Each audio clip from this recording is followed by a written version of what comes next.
अरे तुम हमारे बेडरूम में क्या कर रही हो?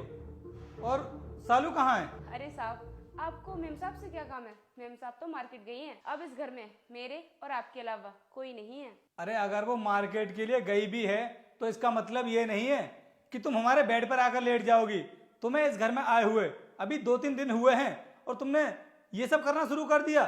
तुम्हें पता है तुम इस घर में काम करने के लिए आई हो, ना कि लेटने के लिए। चलो तुम अभी कभी मेरे कमरे से बाहर निकलो। अरे साहब, इतना अच्छा मौका है फिर भी आप ऐसा बोल रहे हो। और मैडम तो फौज में है, वो कहाँ आपका ध्यान रख पाती हैं? ध्यान तो मैं रखूंगी आपका। देखो तुम हमारे घर में काम करने के लिए आई हो, इसलिए इस तरह की बकवास मत करो मुझसे। अगर तुम्हारी मैडम को इसके बारे में पता चल गया ना कि तुम मेरे साथ ऐसी हरकत करने वाली हो, तो पता नहीं है तुम्हें, वो तुम्हें अभी काम से निकाल देगी। अरे साहब, मेम साहब को बताया कौन? मैं तो बताने वाली हूँ नहीं, और मुझे लगता है आप भी नहीं बताओगे। तो तुम्हारे कहने का क्या मतलब है कि मैं अपनी वाइफ को धोखा दे करके तुमसे प्यार करने लगूं? हाँ तो साहब, मैं कौन सा आपसे कह रही हूँ कि आप अपनी वाइफ को छोड़कर मुझसे शादी कर लो। मैं तो बस आपसे कुछ ही टाइम मांग रही हूँ। देखो तुम अभी मेरे बारे में जानती नहीं हो। मैं अपनी वाइफ से बहुत प्यार करता हूँ और मैं उसको धोखा नहीं दे सकता। अरे साहब, मैडम आपको कहाँ टाइम दे पाती हैं? हर समय तो वो बॉर्डर पर रहती हैं। और देखना, जब मेरी शादी हो जाएगी ना, तो मैं तो अपने पति को 1 मिनट के लिए भी नहीं छोड़ूंगी। तुम्हें कैसे पता है कि मेरी वाइफ मुझे टाइम नहीं दे पाती है? देखो मेरे सामने ना ये बेहुदा बातें करने की कोई जरूरत नहीं है। तुम्हें अपने पति से जो भी करना हो करना, लेकिन मुझे बताने की जरूरत नहीं है।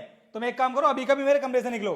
देख लो साहब, आपके पास मौका है, और अगर आपने मेम साहब को ये सारी बातों के बारे में बता दिया तो वो तो मुझे नौकरी से निकाल देंगी। कोई बात नहीं, मैं तो कहीं और जाकर काम कर लूंगी, लेकिन आपको ऐसा मौका कभी नहीं मिलेगा। अरे वो तो तुम्हें काम से बाद में निकालेगी, मैं ही तुम्हें काम से निकालता हूँ, क्योंकि मेरे घर में ना तुम्हारी ऐसी नौकरानी की कोई जरूरत नहीं है। समझ आया तुम्हें? चलो मेरे घर से निकलो यहाँ से। अरे अरे, रुक जाओ रोहित, इसे काम से निकालने की कोई जरूरत नहीं है। अरे तुम ये तो बोल रही थी कि तुम मार्केट के लिए गई हो, और तुम अभी कहाँ से आ गई? नहीं, मैं मार्केट नहीं गई थी। मैं तो यहीं पे दरवाजे के पीछे छुपी हुई थी, और इसने जो कुछ भी बोला है ना, सब मेरे कहने से बोला है। क्या तुमने कहा था इसे ये सब बोलने के लिए?